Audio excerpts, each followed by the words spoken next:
Pac-Man is a video game icon of a different era. Sputtering around throughout the decades, he's had many a game with many a depiction. Some years back, the powers that be tried to reboot the franchise, which The Pac is back! didn't pan out. And since then, the franchise has been in a bit of a rut. Something that certainly didn't help was the loss of Miss Pac-Man, a staple in most games prior who is currently locked in a lawsuit with a third party owning the royalty interest rights. Anything produced with this character would cause Bandai Namco to owe money, even from a simple game re-release. The solution to this predicament appears to be the complete retconning of the character in all forms. Say hello to Pac-Man Museum Plus, because the non-plus version was, well, yeah. A collection of a ton of various Pac-Man games. Now bear witness to Pac-Mom, a technically totally new character that they can do whatever they want with. So instead of dumping a bunch of ROMs of all of the games and calling it a day, they manually edited out Miss Pac-Man for Pac-Mom in all the titles alongside some other modified characters.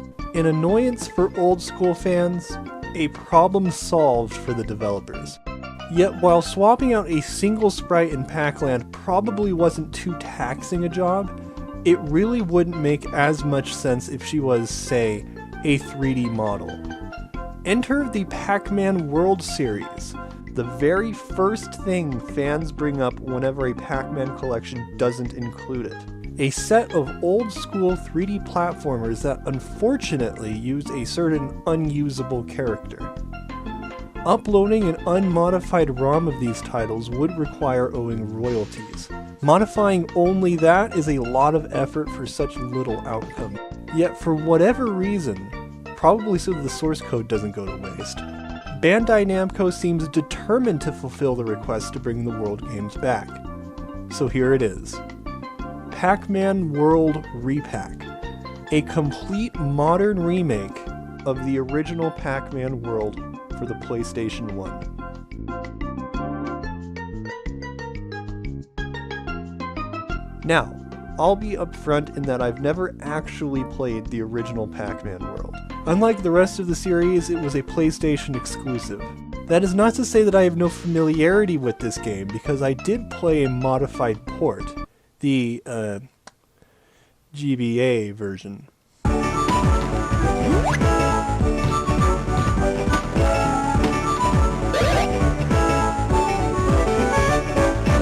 Now, is this game better than the original? Well, it's certainly better than the GBA one, I can guarantee you that much. Quick glance at the graphics, they are way better. That shouldn't be a huge shocker.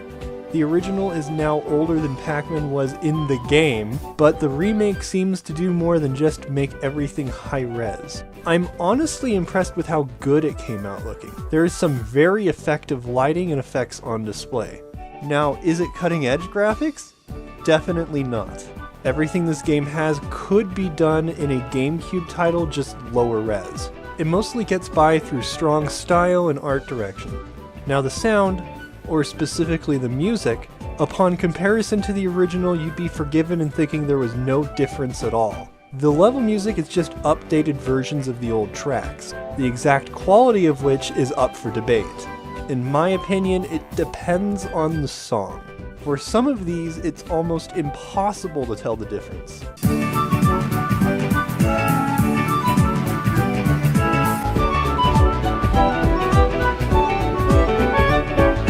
Some, the original is better.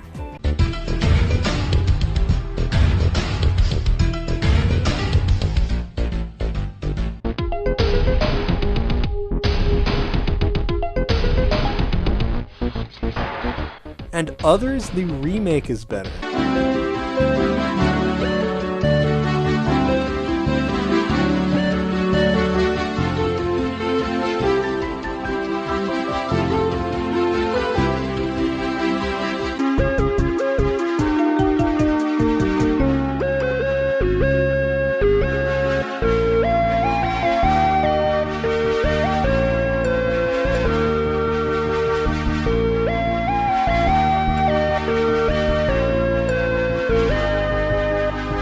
The remake proves to lean more on synthetic sounds and prioritize them differently from the original. In practice, this can make the tunes sound either muddier or clearer depending on the track. This is, of course, only in a direct comparison. Within the experience of actually playing the game, they're pretty cheerful little tracks that are pleasing to the ear. On to the gameplay. This is an old-school 3D platformer through and through. Pac-Man's controls are incredibly tight and responsive. Movement speed is fast-ish, but at a level where mostly anyone can immediately pick it up and play without issue. His available moves include jumping and then doing a quick bounce, which for whatever reason not only gives you a ground pound, but also increases your height, making it useful for platforming. Rev roll, which can be used for dedicated switches, a dash, and an attack, hack dot throw, which is a dedicated attack, and this flutter jump, which wasn't there in the original and no one understands why it's here now. It will keep you in the air for a couple seconds, but doesn't give a noticeable increase in horizontal distance. If you use it in a jump and you weren't going to make it before, you probably still won't make it. The levels were not designed for this one specific ability, and therefore you'll probably forget you have it. The rest are core to what you'll be doing, and are utilized by the levels well. You also have swimming every now and then, which is self-explanatory. Camera control is non-existent as it follows Pac-Man from a fixed side view, occasionally shifting with the stage. While the game does make ample use of all directions, general progression is left to right. There are 6 areas, 4 levels apiece, except the ruins area for some reason. Level 4 is a dedicated boss level. Levels must be done in their proper order per their area, but which area you do has a lot of leeway. If it weren't for the numbering system, you wouldn't know that the factory area was 4 or 5. Each area plays differently to the others. While common design tropes line the whole game, it doesn't always feel like that, keeping each new level fresh. It's honestly impressive how well the level design has aged. There's some very good use of verticality, shifting platforms, and even doubling back. A very common trope throughout this game is the use of fruit to open doors. As far as completion is concerned, the only collectibles that matter are the Galaxians, which lead to dedicated Pac-Man mazes, these letters which spell out Pac-Man and are always on your UI for some reason, that if collected let you play an area-specific bonus stage at the end of the level, and these keys which you can use to save your family members, a mechanic relevant to getting the good ending. Oh, by the way, this game has multiple endings. Despite these being the only things necessary for completion, the levels are lined with generally finite amounts of fruit. Collecting fruit gives you some points, which who cares?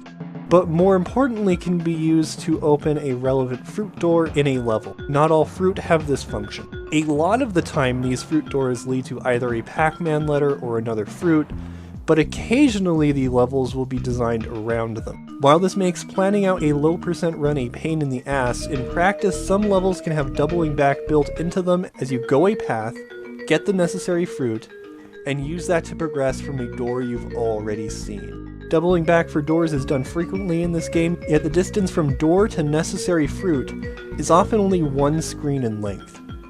From this design, a cardinal sin this game makes is giving you the magic key. This item lets you open any door in the game without question, automatically. I got this item after Creepy Catacomb level 6-2. Ignoring how it breaks the design of the previous levels, which are designed around you looping back, it breaks the last regular level in the game, 6-3 Grave Danger. This level ends with this big loop area with multiple doors, the premise being to go one way, get a fruit, get back to the choke point so you can then take another path. With this key, which you can get by this point in the game, you can open all the doors immediately. Makes knowing which path is correct a crapshoot, but even more frustrating, screws around with the checkpoint system. Because all the paths open at once, the game prioritizes checkpoints that are supposed to belong to later portions in the level. So if you die, instead of going to the closest one, you'll go to whichever one the game thinks is latest, which makes exploring the place for letters more painful than it should be. The game is pretty nice in how much information it gives you. Take the relevant Pac-Man letters. They are arranged in a manner where you will usually find them in the listed order as the level progresses. If you missed a letter, that knowledge will rein you in on the area to check.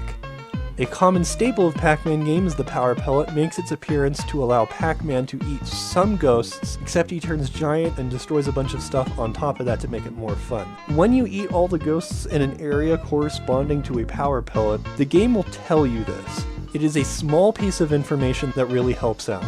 Another temporary power-up is Metal Pac-Man.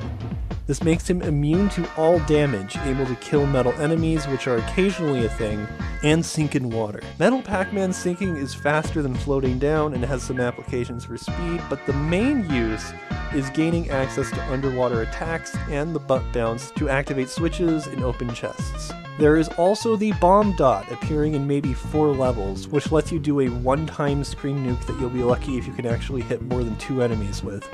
Basically only there for the space shooter section. As for difficulty, some sections are harder than others. The game's checkpoint system is very lenient and nothing in the game could be described as unfair.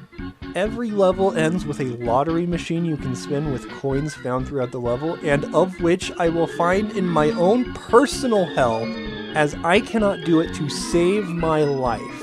Supposedly you can time a match, but like, goddamn. On top of failing this, it will spit out a bunch of extra lives dependent on various other factors like pellets and fruits.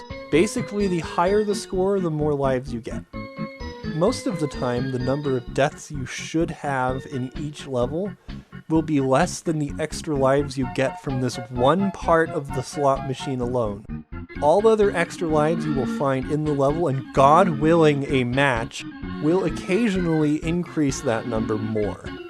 If you are at all skilled with 3D platformers, you will learn that the lives counter doesn't stop at 99 before the final boss. This makes the addition of an easy mode, something they'll mock you with if you're having a death streak, even more insulting. For as amusing as a lives counter numbering in the hundreds can be, the game being easy probably won't be the immediate takeaway upon completion. The game is very short. Levels are not overly long tests of patience. They end. Given how few there are in totality, the game will probably take 5 to 6 hours to beat without messing around. While the levels are jam-packed with well-thought-out hidden collectibles, it's nothing cryptic. The knowledge of the Pac-Man letters appearing in order will usually give the players enough info on where they should look if they're missing something. The bosses are probably the hardest things in the game and vary in difficulty and playstyle. The plot.